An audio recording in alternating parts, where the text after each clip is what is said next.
नमस्कार, आप देख रहे हैं न्यूज स्पेशल और मैं हूं आपके साथ निशी भाटिया। उत्तराखंड के हरिद्वार में जिले में अपराधियों का आतंक एक बार फिर से सामने आया है। लक्सर ओवरब्रिज पर बाइक सवार बदमाशों ने पुलिस की गाड़ी पर अंधाधुंध फायरिंग की है और इस गोलाबारी में पुलिस की गाड़ी में मौजूद मोस्ट वांटेड बदमाश विनय त्यागी को 2 गोलियां लग गई हैं। वारदात को अंजाम देने के बाद बाइक सवार बदमाश मौके से फरार हो गए और पुलिस देखती ही रह गई। बताया जा रहा है कि बदमाश विनय त्यागी को पुलिस रुड़की से लक्सर कोर्ट में पेशी के लिए ले जा रही थी। तभी बीच रास्ते में लक्सर ओवरब्रिज पर बाइक सवार बदमाशों ने पुलिस की उस गाड़ी पर अंधाधुंध फायरिंग शुरू कर दी जिसमें विनय त्यागी बैठा हुआ था। पुलिस तत्काल विनय त्यागी को लेकर हॉस्पिटल पहुंचती है, जहां प्राथमिक उपचार के बाद विनय त्यागी को डॉक्टर्स ने हायर सेंटर रेफर कर दिया। विनय त्यागी पर लूट और डकैती समेत 40 से अधिक आपराधिक मुकदमे पहले से दर्ज हैं। आज विनय त्यागी की लक्सर एजीएम कोर्ट में पेशी थी और इस घटना के बाद एसपी दियाल समेत अन्य पुलिस अधिकारी मौके पर पहुंचे। पूरे इलाके में इस घटना के बाद डर का माहौल बना हुआ है। पुलिस महकमे में भी हड़कंप मचा हुआ है। पुलिस की कार्यशैली एक बार फिर से सवालों के घेरे में आ चुकी है। इसे लेकर एक वीडियो भी सोशल मीडिया पर तेजी से वायरल हो रहा है, जिसमें हाथ में हथियार लेकर अपराधी भीड़ के बीच भागते हुए दिखाई दे रहे हैं।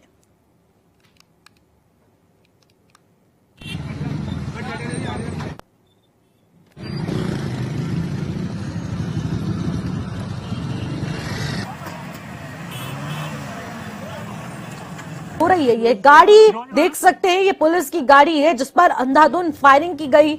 अचानक से 2 बाइक सवार आते हैं और वो पुलिस की गाड़ी में अंधाधुंध फायरिंग शुरू कर देते हैं। पुलिस की गाड़ी पर ये अंधाधुंध फायरिंग होती है और ये मोस्ट वांटेड विनय त्यागी इसी पुलिस की गाड़ी में बैठा होता है जिसको 2 गोलियां लगती हैं। और ऐसे में बड़ा सवाल ये उठ रहा है कि आखिरकार पुलिस इतनी मौन क्यों है, लगातार अपराधियों के हौसले बुलंद क्यों हैं? पूरी तरह से षड्यंत्र के तहत क्या ये प्री प्लान्ड मामला था, जो कि पूरी घटना के रूप में हम लोग देख पा रहे हैं। लक्सर ओवरब्रिज का ये पूरा मामला है। लगातार तस्वीरों के जरिए हम आपको दिखाने की कोशिश करते हैं।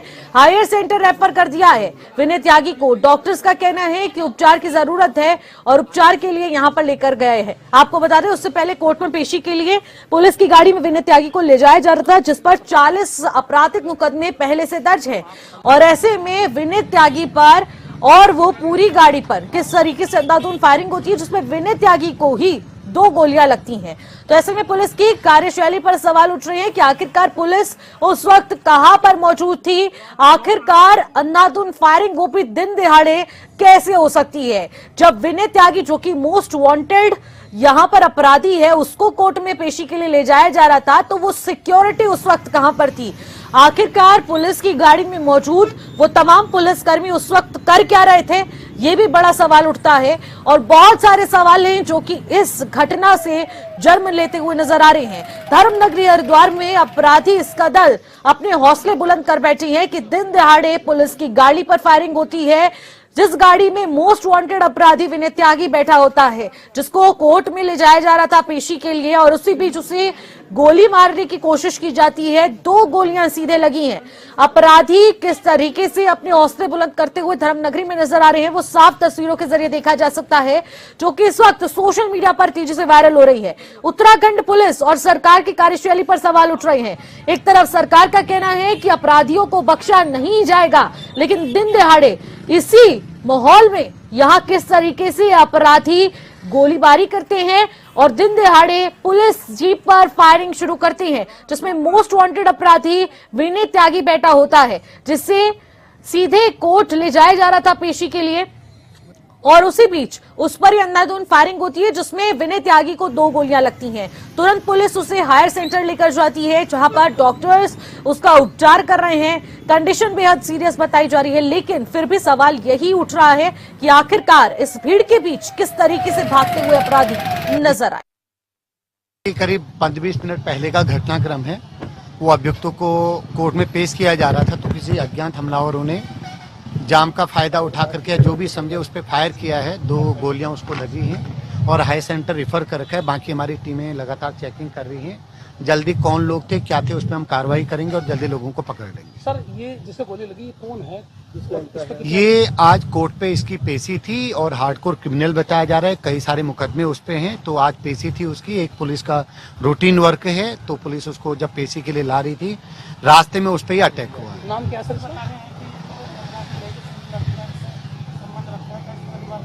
अब अभी मैं इस पे कोई टिप्पणी नहीं करूंगा। एक अभियुक्त है जो कोर्ट पे पेश होने के लिए आया था, बाकी जांच का विषय है। अभियुक्त का नाम विनय त्यागी। अभी तक पुलिस ने कोई पकड़ा था? नहीं, अभी अब हमारी चेकिंग चल रही है, पूरे हम डिस्ट्रिक्ट में चेकिंग की जा रही है। कुछ पुलिसकर्मी घायल हुए सर? हाँ जी, अभी मैं जस्ट पहुंचा हूं, चूंकि हायर सेंटर रेफर करना जरूरी था। बाकी चीजें मैं उसके बाद बता पाऊंगा, पूरा एक बार चेक कर लो। तो लगातार तस्वीरें हम आपको दिखा रहे हैं। पुलिस की प्रतिक्रिया भी आपने सुनी, किस तरीके से पेशी पर जा रहे मोस्ट वांटेड अपराधी पर यहां पर गोलीबारी होती है और उस पर 2 गोलियां बरसाई जाती हैं। इस बीच पुलिस जीप पर यह हुई अंधाधुंध फायरिंग इस वक्त सुर्खियों में बनी हुई है कि आखिरकार जो मोस्ट वांटेड अपराधी जिसको कोर्ट ले जाया जा रहा था पेशी के लिए, अचानक से 2 व्यक्ति बाइक में बैठकर आते हैं और इस भीड़ भाड़ वाले इलाके में ओवरब्रिज पे, जो लक्सर का ओवरब्रिज है, वहां पर जब गाड़ी पास ऑन होती है, कोर्ट की तरफ जा रही थी, तो अचानक से वो उतरता है और अपनी गन निकालकर सीधे फायरिंग करना शुरू कर देता है। और इस भीड़ के बीच वो अपराधी, वो बदमाश भागता हुआ भी नजर आता है जो कि गोलीबारी करता है। लेकिन आखिरकार उस बीच पुलिस प्रशासन किस तरीके से तत्परता दिखाते हुए नजर आया, वो साफ तौर पर तस्वीरों में देखने को मिल रहा है कि पुलिस की तरफ से उन अपराधियों को पकड़ा तक नहीं गया, उन बदमाशों को पकड़ा तक नहीं गया। और आखिरकार पुलिस उस वक्त चुप क्यों बैठी हुई थी, आखिरकार किस बड़े हादसे का इंतजार किया जा रहा था, और आखिरकार इस भीड़ भाड़ के बीच उस बदमाश ने कैसे फायरिंग कर दी? क्या ये पहले से प्री प्लान था या फिर किसी साजिश के तहत किया जा रहा है? और आखिरकार क्या उन बदमाशों को पहले से ही इस बात की जानकारी थी? क्या कुछ है, आज इसी मामले पर हम लोग चर्चा करेंगे। लेकिन सबसे जरूरी बात यही निकलकर सामने आ रही है कि आखिरकार पुलिस की गाड़ी पर दिन दहाड़े जो अंधाधुंध फायरिंग हुई है, वो आखिरकार कैसे हुई, जब एक तरफ सरकार अपराधियों पर नकेल कसने के लिए सख्त कानून और सख्त दावे करते हुए नजर आती है। मनोज कश्यप हमारे संवाददाता सीधे ज्यादा जानकारी के साथ इस वक्त हमारे साथ लाइव जुड़ चुके हैं। मनोज, उत्तराखंड में पुलिस की गाड़ी पर अंधाधुंध फायरिंग होती है, दिन दहाड़े ये फायरिंग की गई है, आखिरकार पूरा घटनाक्रम अगर हम देखें तो उस वक्त क्या हुआ और अचानक से ये 2 बदमाश कैसे आए और फायरिंग कैसे की गई, और उस वक्त पुलिस का रिएक्शन क्या कुछ रहा था? बिल्कुल निशी, आज देखिए जो हरिद्वार के लक्सर में जो घटना है उसने पुलिस और सरकार से दोनों को सवालों के घेरे में खड़ा कर दिया, क्योंकि यहाँ पे बताया जा रहा है कि रुड़की जेल में जो विनय त्यागी जो कुख्यात बदमाश था वो काफी दिनों से यहाँ पे बंद था, लेकिन आज उसको कोर्ट में पेशी के लिए लेके जाना था। जहाँ जब कोर्ट के पास जो पुलिस का वाहन था वो पहुंचने वाला था, लेकिन हाईवे पर पहले जाम की स्थिति हो गई। जैसे ही जाम खुलवाने के लिए जो वैन के अंदर जो पुलिस कर्मी थे वो उतरकर सड़क पर, तभी ये पूरी घटना हुई है। हालांकि घटना में 2 पुलिस कर्मी भी घायल हुए। जो कुख्यात बदमाश था विनय त्यागी, उसके ऊपर भी कहीं ना कहीं जब फायरिंग जो हुई है उसको गोलियां लगी, उसकी हालत भी अभी गंभीर बताई जा रही है। लेकिन जिस तरीके से ये पूरी घटना इसमें पुलिस की जो कार्यशैली थी उस पर भी सवाल खड़े किए, क्योंकि तस्वीरों में साफ तौर से देखा जा सकता है कि किस तरीके से तमाम जो 2 बदमाश बाइकों से आए थे वो सड़क से भागते हुए दिखाई दे रहे, उनके हाथ में हथियार भी दिखाई दे रहे, लेकिन बेखौफ बदमाशों ने जिस तरीके से ये पूरी घटना को अंजाम दिया उसने कई सवाल खड़े यहाँ पे कर दिए। जो यहाँ पे स्थानीय लोग हैं, जो राहगीर थे, उनकी दिलों में भी कहीं ना कहीं दहशत देखने के लिए मिली है। हालांकि उसके बाद तमाम जो पुलिस बल थे, जो अधिकारी थे, हरिद्वार के एसएसपी प्रवीण सिंह डोभाल और इसके देहात शेखर चंद्र चौहान भी जो है मौके पर पहुंचे तो पूरी घटना की जांच भी की जाए, ये भी देखा जा रहा है। हालांकि सबसे पहले मनोज, बदमाशों ने जिस इरादे से ये पुलिस जीप पर फायरिंग की थी, उस वक्त तमाम पुलिस कर्मी भी उस जीप में मौजूद थे, क्या उनको भी गोली लगी है या फिर सिर्फ और सिर्फ विनय त्यागी पर ही हमला करने की नीयत से ये फायरिंग की गई थी? बिल्कुल, देखिए इस पूरी घटना में जो 2 पुलिस कर्मी थे, जो सिपाही थे वो भी घायल हुए, उनको भी गोलियां यहाँ पे लगी। हालांकि बताया जा रहा है कि अभी जो हालत गंभीर है वो जो बदमाश था उसकी हालत काफी गंभीर बताई जा रही है, जिसके ऊपर ये पूरा हमला किया गया था। फिलहाल सभी को जो है हेल्थ सेंटर रेफर किया गया है, लेकिन फिलहाल जो मौके से थे वो भी पहुंचे और यहाँ पे पूरे मामले की जांच की जा रही है। लेकिन देखने वाली बात ये होगी कि जिस तरीके से सड़क पे दिन दहाड़े में पूरा घटना को अंजाम दिया गया और यहाँ से बदमाश बाइकों पे बड़े ही बेखौफ तरीके से यहाँ से भागते हुए दिखाई दे रहा है। हालांकि सभी के हाथ में जो दोनों बदमाश थे उनके हाथों में जो हथियार है वो भी दिखाई दे रहे तस्वीरों में साफ तौर से देखा जा सकता है। इसको लेकर यहाँ पे जो स्थानीय लोग हैं उनके अंदर एक दहशत देखी जा रही है, क्योंकि इससे पहले भी बताया जा रहा है कि अब से कुछ साल पहले एक ऐसी घटना हुई थी जब इसी जगह पे जो बदमाश थे उन्होंने हवाई फायरिंग की थी, यहाँ पे दहशत का माहौल बनाया था। लेकिन ऐसे में जिस तरीके से आज की पूरी घटना हुई थी सरकार तो कई सवालों के घेरे में खड़ा कर देते हैं, क्योंकि यहाँ पे उत्तराखंड के मुख्यमंत्री पुष्कर सिंह धामी हो या फिर उत्तराखंड के डीजीपी लगातार इस बात को कहते हुए दिखाई देते हैं कि यहाँ पे लगातार जो लेकिन मनोज तस्वीरों में साफ जो दिख रहा है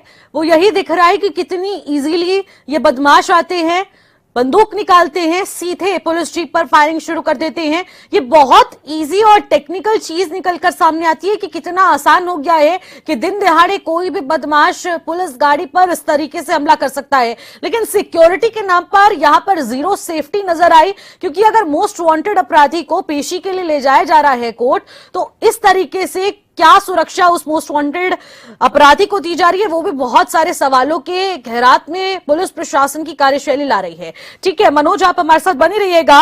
आशीष सैनी जो कि कांग्रेस के वरिष्ठ नेता है वो इस वक्त हमारे साथ बातचीत के लिए जुड़ रहे हैं, उनसे भी सीधे बातचीत करने की कोशिश करते हैं। आशीष जी, लगातार कांग्रेस आए दिन इस सवाल को उठाती आ रही है कि किस तरीके से उत्तराखंड देवभूमि में अपराध किस तरीके से बढ़ता जा रहा है और इन अपराधियों पर कैसे नकेल कसी जा रही है, सरकार इसे गंभीरता से उठाए। और उसी बीच ये मामला आता है सामने जब दिन दहाड़े पुलिस की गाड़ी पर अंधाधुंध फायरिंग हो जाती है। आखिरकार इस पूरे घटनाक्रम को लेकर कांग्रेस क्या कुछ कह रही है? देखिए, ये घटनाक्रम पुलिस की द्वारा जो अपराधियों को लाने ले जाने के संबंध में जिस तरह की सुरक्षा व्यवस्था का प्रयोग किया जाता है उस पर सीधा सीधा हमला है। उत्तराखंड राज्य में ये अगर हमें कहेंगे कि लॉ एंड ऑर्डर की स्थिति वो तो बिल्कुल निश्चित रूप से बदहाल है ही, लेकिन वास्तविक स्थिति क्या है? अपराधी जिनको पकड़ा भी जा चुका है और जिनके कोर्ट में पेशी चल रही है उनको लाने जाने के दौरान, इससे पहले आपको ध्यान हो एक अग्रेज सिंह नाम के स्मगलर थे, उन्होंने भी उनके परिवार के लोगों ने छुड़ा लिया था। और जब पुलिस अपराधियों को लेकर जाती है कहीं पर भी मूवमेंट कराने के लिए कोर्ट में उनकी पेशियों के लिए, तो उस वक्त ये हमले के चांस सबसे अधिक बढ़ जाते हैं। पुलिस वाहनों को, इसके लिए सरकार को चाहिए कि पुलिस को अधिक से अधिक सुरक्षित और मजबूत वाहन उपलब्ध कराए, अधिक पुलिस कर्मियों की ड्यूटी केवल इसके लिए हो, और यदि संभव हो सके तो वीडियो कॉन्फ्रेंसिंग के जरिए पेशी कराए जाने का काम किए जाने चाहिए। लेकिन ये तब होगा जब सरकार इस ओर ध्यान देगी, इस ओर गंभीर होगी। अभी पुलिस इक्विपमेंट के अंदर पिछले 9 साल का ही अगर रिकॉर्ड उठा लेंगे, हम ज्यादा बड़ी बात नहीं करते, लेकिन नए वाहन जिसमें अपराधियों को, अभियुक्तों को ले जाया जा सके, उसमें पुलिस कर्मियों की जो वैकेंट सीट है उनको भरने का काम, जेल के अंदर किस तरह से बदमाश बैठकर अपना गिरोह चला रहे हैं, वसूली का काम कर रहे हैं, ये सारी चीजें बड़ी गंभीर हैं।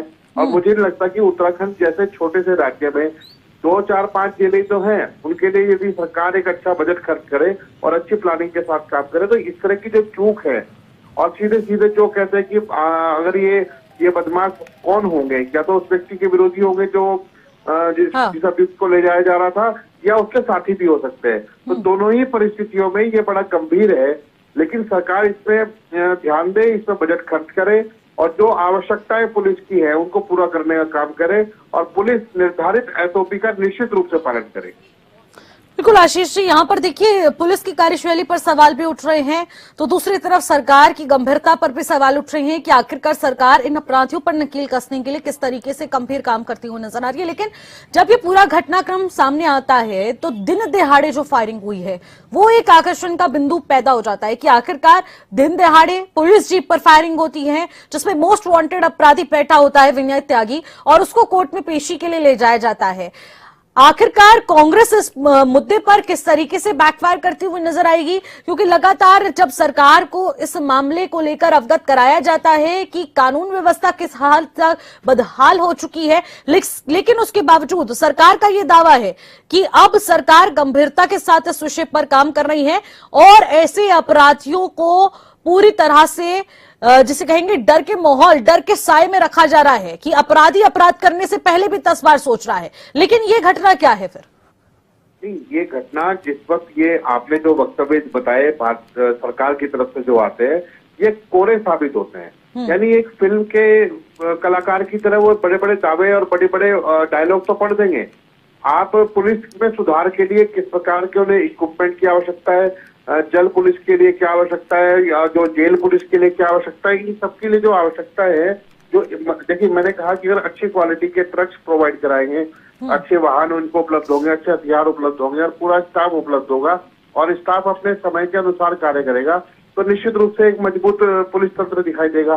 पुलिस तंत्र को मजबूत करने के लिए जो जो आवश्यकता है, अगर ये वो पूरी नहीं कर रहे तो इसका मतलब सरकार लापरवाह है। और घटना होने के बाद तो एक कितने भी डायलॉगबाजी कर ले, लेकिन जब इसकी समीक्षा के लिए मुख्यमंत्री कार्यालय में बैठक होती है तब ना तो मुख्यमंत्री जी का कोई बयान आता, ना किसी और का कोई बयान आता। इस हादसे का जिम्मेदार किसको मान रहे हैं आशीष जी? क्योंकि ये देखिए घटनाक्रम, अगर पूरे वीडियो को आपने ध्यान से देखा होगा किस तरीके से वो तो बाइक सवार आते हैं, पुलिस जीप पर फायरिंग शुरू करते हैं ओवरब्रिज पर, और पुलिस जीप पर जब फायरिंग होती है तो गोली सिर्फ और सिर्फ मोस्ट वांटेड अपराधी विनीत त्यागी को लगती है, वो भी 2 गोलियां।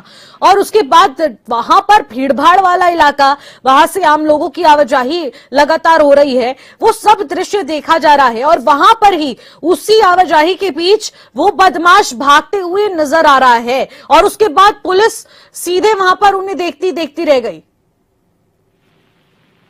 ये सवाल मुझसे ही है? हाँ आशीष जी। नहीं, ये मैंने कहा ना कि पुलिस के द्वारा अपना कार्य पूरा करने के लिए यदि कोई कमी प्रशासनिक स्तर पर है तो वो प्रशासन को ही पूरी करनी पड़ेगी, नंबर 1। दूसरा, पुलिस एसओपी जो बनती है, इसका गंभीर अपराधी को ले जाने के लिए यदि कम लोगों को ले जाया जा रहा है तो किसके आदेश से ले जाया गया? किसने कहा कि ज्यादा पुलिसकर्मी के बजाय कम पुलिसकर्मी लेके जाओ? तो जो भी अधिकारी है वो अपनी जिम्मेदारी दे, प्रशासन और पुलिस उनको तय करे और उनकी जिम्मेदारियां तय करे कि यदि इस प्रकार की अनेक घटनाएं थानों में आप मुकदमे दर्ज करते नहीं है अपराधियों के खिलाफ और अपराधी खुलेआम अगर इस तरह से करते रहेंगे तो कैसे चलेगा? और रास्ते में जब चेकिंग चलती है तो पुलिस का ध्यान केवल हेलमेट पर है। हाँ बिल्कुल बिल्कुल, तो आगे जाकर भी इस अपराधी को नहीं पकड़ा गया आशीष जी, ये भी बड़ा सवाल पैदा होता है। प्रभा बदूनी जी इस वक्त भारतीय जनता पार्टी की प्रवक्ता जवाब देने के लिए हमारे साथ और बातचीत करने के लिए इस वक्त जुड़ चुकी हैं, उनसे भी सीधा सवाल ले लेते हैं। प्रभा बदूनी जी, आखिरकार जो लक्सर के ओवरब्रिज पर यह घटनाक्रम हुआ है, दिन दहाड़े पुलिस की गाड़ी पर यहां पर फायरिंग की जा रही है और उसमें मोस्ट वांटेड अपराधी विनीत त्यागी बैठा होता है, जो जिसको कोर्ट में पेशी के लिए ले जाया जा रहा था। आखिरकार इस तरीके के घटनाक्रम पर अब भारतीय जनता पार्टी क्या कहेगी, जो कि ये दावा करती है कि अब बदमाशों को और इन अपराधियों को बख्शा नहीं जाएगा? देखिए निश्चित तौर पर मैं इस घटना की तो निंदा करती हूँ और जो भी ये जो घटनाक्रम हुआ है ये बहुत ही निंदनीय है। और देखिए, जहाँ तक कानून व्यवस्था की बात है उसके लिए तो हमारी धामी सरकार प्रतिबद्ध है और इसके लिए तो मैं ये कहना चाहूंगी कि जैसे ही वो जो 2 अपराधी हैं जो बाइक में गए हैं, अब मेरे को लगता है कि बहुत जल्दी ही वो दोनों के दोनों पकड़े जाएंगे, क्योंकि अब उत्तराखंड में वो मतलब सिस्टम नहीं रह गया है जो पहले होता था कि आप आइए किसी को भी मार के चले जाइए। क्योंकि इससे पूर्वज भी हमें देखा था कि जब इसी प्रकार की घटना हुई थी तो उसके 24 घंटे के अंदर अंदर वो दोनों अपराधी पकड़े गए थे और उनको सजा दी गई थी। तो देखिए अब ये क्या पूरा प्रकरण है, वो जो 2 अपराधी थे वो जो मैं कहूँगी दिन दहाड़े आए, वहां पर उन्होंने गोलियां चलाई और जो उसमें जिसको लेकर जा रहे थे, तो मुझे लगता है कहीं ना कहीं ये एक गैंग वॉर जैसे हम देखते हैं कि उसको वहां से उनका छुड़वाना उनका एक मकसद है कि उनको गोलियां चला के उनको वहां से उनको गिरफ्तारी से बचाना था। लेकिन मुझे ये लगता है कि कहीं ना कहीं जो पुलिस प्रशासन है वो बिल्कुल इसमें सतर्क है, अलर्ट है और 24 घंटे कहाँ से अलर्ट है? वीडियो देखिए आप ध्यान से, उस वीडियो में साफ दिखाई दे रहा है कि उस भीड़भाड़ वाले इलाके में कैसे अपराधी बेखौफ होते हुए, वो बदमाश बेखौफ होते हुए भागता नजर आ रहा है। ना ही उसकी वो स्पीड है, ना ही कुछ है, और पुलिस मूक दर्शक बनकर उसको सिर्फ देखती रही है। बैकग्राउंड में पूरी तस्वीरें क्लियर नजर आ रही हैं। आखिरकार उस वक्त पुलिस ने वो तत्परता दिखाते हुए बैकफायर क्यों नहीं किया? आखिरकार क्यों नहीं स्टैंड लिया तब उस वक्त? हाँ नहीं निशी जी, अगर हम उस समय का वहाँ का दृश्य देखें तो वो सारे के सारे वहाँ पर जो आम पब्लिक थी, जनता थी, वो भी वहाँ पर जा रही थी। तो देखिए जो लोग वहाँ से फायरिंग कर रहे थे उनका मकसद केवल पुलिस की गाड़ी से अपने जो उसमें बैठा हुआ था कुख्यात अपराधी उसको निकालना था। लेकिन जब पुलिस फायरिंग करती है तो देखिए कहीं ना कहीं वो इस बात में जरूर ध्यान दिया जाता है कि उनका क्या वो भीड़ से निकल जाते, तो जो वहाँ पे आम जनता थी उसकी सुरक्षा करना, उसको कोई नुकसान ना पहुंचे, क्योंकि गोलियां चल जाती तो पता नहीं आज कितने लोगों को वहां पर मैं कहूंगी गोलियों का निशाना बन जाती हमारी जनता, जो लोग वहां से निकल रहे थे आम, क्योंकि किसी को ये नहीं पता था कि अचानक से ऐसे दो लेकिन लोग आएंगे। प्रभा बदूनी जी, उसको पकड़ने तक की कोशिश नहीं की गई, आखिरकार उसके पीछे भागने तक की कोशिश नहीं की गई है। उसमें अगली जो चेक पोस्ट है वहां पर जो वायरलेस है उसके माध्यम से सूचना दे दी गई है, और मुझे लगता है हमें 24 घंटे के अंदर ये पता चल जाएगा कि वो कौन सी चौकी पर गिरफ्तार हो गए हैं। क्योंकि जब भी पुलिस कोई कार्रवाई करती है, देखिए गोलियां चलाना वहां पर बहुत आसान था, क्योंकि मुझे लगता है जब पुलिस की गाड़ी वहां से जा रही है तो हम सबको पता है उनके पास भी हथियार होंगे, वो चला सकते थे। लेकिन देखिए जिस प्रकार बाइक वहां से निकल रही है, कितने लोग जा रहे थे, उनमें ही अफरा तफरी का अचानक से माहौल ये बन गया। अगर दोनों तरफ से फायरिंग होती तो देखिए मुझे लगता है कि आज पता नहीं कितने लोग उन गोलियों का शिकार बन जाते। तो देखिए जो पुलिस प्रशासन है वो जो भी कदम उठाती है वो सोच समझ के कदम उठाती है, कि क्योंकि हमारा काम उन अपराधियों को पकड़ना है, ना कि जो बेकसूर लोग वहां पर जा रहे थे उनको किसी प्रकार की क्षति पहुंचाना है। अपराधी तो देखिए अब जैसे ही अलर्ट जारी हुआ है, वायरलेस से आगे सूचना पहुंच गई है, वो तो पकड़े जाएंगे, निश्चित रूप से पकड़े जाएंगे। लेकिन अगर उन जल्दबाजी में तुरंत वहां पे गोलियां चल पड़ती तो जो हमारे अपने लोग हैं, जो निर्दोष लोग हैं, जो किसी तरह की खरीदारी करने मार्केट में निकले हुए थे या कहीं आ जा रहे थे गाड़ियों से, बाइक से, तो उनको भी बहुत नुकसान पहुंच सकता था। तो देखिए उन अपराधी तो पकड़े जाएंगे, लेकिन किसी निर्दोष व्यक्ति को मारना जो अचानक बिना तैयारी के ऐसे मार्केट में घूम रहा, उसके साथ कोई अनहोनी लेकिन ना हो। प्रभा जी, इसलिए कानून पुलिस ने व्यवस्था पर जल्दी सवाल नहीं उठ रहे चलाई। हैं और आए दिन कांग्रेस इसी मुद्दे पर सवाल उठाता आई है कि आखिरकार कानून व्यवस्था पूरी तरह से बदहाल होती जा रही है। और उसके बाद भी प्रभा जी, भारतीय जनता पार्टी यही दावा ठोकती आती है कि कानून व्यवस्था पूरी चाक चौबंद है, धामी सरकार इस पर गंभीर है। लेकिन गंभीरता का परिचय किस तरीके से दिन दहाड़े दिया गया वो साफ तौर पर देखा जा रहा है। देखिए निशी जी, मैं ये नहीं कह सकती कानून व्यवस्था, बिल्कुल मैं ये कहूंगी कि सख्त कार्रवाई दोषियों पर होगी, और जैसे ही हम देखेंगे कि ये पकड़े जाएंगे इनको कड़ी से कड़ी सजा भी दी जाएगी। लेकिन जो इन लोगों ने ये कार्य किया और इनको ये लगा कि हम ये काम करेंगे, इस तरह की घटना को हम लोग अंजाम देंगे, और उसके बाद अगर हम ये सोचे कि इसको ये लोग उन्होंने इस सोच के साथ ये गोलियां चलाई कि अब कुछ नहीं होने वाला है या कोई हमें पकड़ेगा नहीं या कानून या पुलिस प्रशासन चुप बैठ जाएगा, तो ये उनकी बहुत बड़ी भूल होगी। और मुझे लगता है कि आप देखिएगा निशी जी, 24 घंटे के अंदर वो लोग पकड़े भी जाएंगे, सलाखों के पीछे होंगे, और जो भी कड़ी उनको सजा मिलनी होगी वो मिलेगी। लेकिन ये देखिए जो पुलिस है वो अपने हिसाब से काम करती है, और मुझे लगता है उसी प्रारूप में ये आगे जाके पकड़े जाएंगे। लेकिन उत्तराखंड में कोई भी इस प्रकार का कृत्य करेगा वो बिल्कुल प्रभा जी, लेकिन ये देखने वाला विषय रहेगा कि आखिरकार कितनी जल्द उन बदमाशों को पकड़ा जाएगा जो कि बाइक से तुरंत फरार हुए और पुलिस की नाक के नीचे इतना बड़ा जिसे कहेंगे घटनाक्रम हो जाता है और पुलिस मूक दर्शक बनकर बैठी रहती है। आशीष जी हमारे साथ हैं। आशीष जी, आखिरकार प्रभा बदूनी जी ने कहा कि 24 घंटे के भीतर इन बदमाशों को पकड़ लिया जाएगा, क्या लगता है? देखिए, मुझे इनका वक्तव्य सुनकर लगता है कि इन्हें राजनीति करने के बजाय उपन्यास लिखने का काम करना चाहिए। इन्होंने कहा ये हो जाएगा, ये हो जाएगा। हम ये कह रहे हैं बख्तरबंद गाड़ियां कहाँ है? अगर वो कम है तो कम होने का कारण क्या है? इतने कुख्यात अपराधी को ले जाने के लिए आप जिस स्तर की व्यवस्था कर रहे हैं, क्या ये व्यवस्था सही है? आने वाले समय में उत्तराखंड में अपराधियों को बचाने के लिए कितने सारे प्रयास किए जाएंगे? और अभी तक तो ये भी डिसाइड नहीं हुआ कि हमलावर उसको छुड़ाने आए थे या उस पर हमला करने आए थे। ये चीज भी क्लियर नहीं है। मैं ये कह रहा हूँ कि पुलिस के साथ साथ दो चीजें चलती है। नंबर एक, पुलिस के पास वो इक्विपमेंट, वो व्यवस्थाएं, वो कहते हैं उनका हथियार और गोला बारूद जिस तरह का है, वो सुरक्षा व्यवस्था वहां होनी चाहिए जिसमें ले जाने में कोई अगर हमला भी हो तो कोई दिक्कत ना हो, उसको बचाया जा सके। दूसरा ये चीज है कि इंटेलिजेंस जो होती है, पुलिस की एक इंटेलिजेंस होती है, पुलिस इंटेलिजेंस के अनुसार भी काम करती है। इनको जब कोई अपराधियों का गिरोह है उसके बारे में क्या जानकारियां पुलिस थाने के स्तर पर रखी जा रही हैं, उनका मूवमेंट पर क्या नजर रखी जा रही है, या फिर वो केवल तब है जब कोई वारदात हो जाएगी तो उसको ढूंढ लेंगे, मिल गया तो ठीक है, नहीं तो कोई बात नहीं। और ये स्थिति नहीं होनी चाहिए।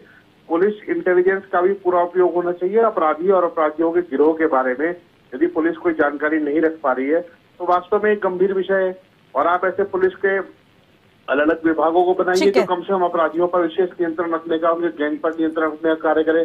लेकिन प्रभाजी द्वारा ये कह देना कि नहीं हम जांच करेंगे, हम कार्रवाई करेंगे, कल पकड़े जाएंगे, पकड़े जाना ये समाधान नहीं है। ये तो निश्चित रूप से पकड़े जाने हैं, लेकिन आप ये बताइए ना कि आप उन व्यवस्थाओं को जिसकी कमी के कारण ये घटनाएं हुई हैं उनको पूरा करने का काम कब तक कर देंगे। बिल्कुल यही बड़ा सवाल उठता है आशीष जी, और आखिरकार इस पर क्या कुछ एक्शन होगा, कितनी तत्परता से पुलिस प्रशासन इस पर एक्शन लेता हुआ नजर आएगा, ये देखने वाला विषय रहेगा। आशीष जी बहुत बहुत शुक्रिया हमारे साथ जुड़ने के लिए, प्रभा जी आपका भी बहुत बहुत शुक्रिया हमारे साथ जुड़ने के लिए। लेकिन मनोज एक बड़ा सवाल ये भी उठता है क्योंकि तस्वीरों में जो साफ देखने को मिल रहा है वो यही देखने को मिल रहा है कि पुलिस के देखते देखते वो बदमाश गोली चलाता है और मौके से फरार हो जाता है, बाइक में बैठता है और आसानी से चले जाता है, और वहां पर लोगों की कितनी आवाजाही होती है वो भी साफ तौर पर देखने को मिल रहा है। क्या इतना आसान है कि पुलिस की जीप पर इस तरीके से फायरिंग कर दो और आसानी से वहां से निकल जाओ, और 24 घंटे का इंतजार किया जा रहा है कब तक एक्शन लिया जाएगा? ना ही पुलिस के द्वारा इस पर कोई बैकफायर किया गया, ना ही पीछे भागने की कोशिश की गई, ना ही पकड़ने की कोशिश की गई। आखिरकार पुलिस का रिस्पॉन्स इतना ढीला क्यों? क्या ये पहले से कोई प्री प्लान था?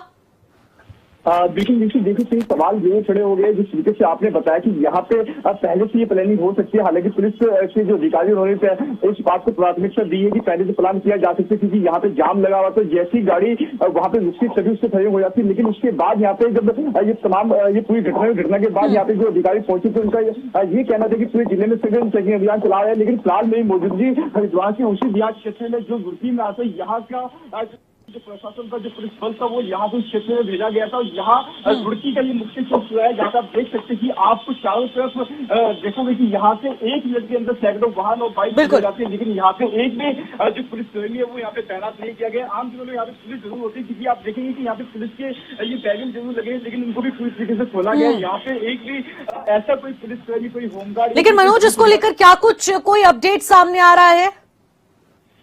बिल्कुल देखिए, फिलहाल जो एसएसपी प्रवीण सिंह बवाल उनके यही कहने की पूरी घटना का खुलासा किया जाएगा, जल्द से जल्द जो बदमाश यहाँ पे पुलिस से हमला करने वाले जो बदमाश थे उनको पकड़ा जाएगा। और अब देखने वाली बात यही होगी कि कब तक इन बदमाशों को यहाँ पे पुलिस पकड़ पाएगी। जी बिल्कुल मनोज, कब तक इन अपराधियों को पकड़ा जाएगा, और आखिरकार विनय त्यागी जो कि मोस्ट वांटेड अपराधी है उसके स्वास्थ्य को लेकर क्या कुछ अपडेट आता है, इस पर लगातार नजर बनाए रखिएगा। फिलहाल मुझे दीजिएगा इजाजत, नमस्कार।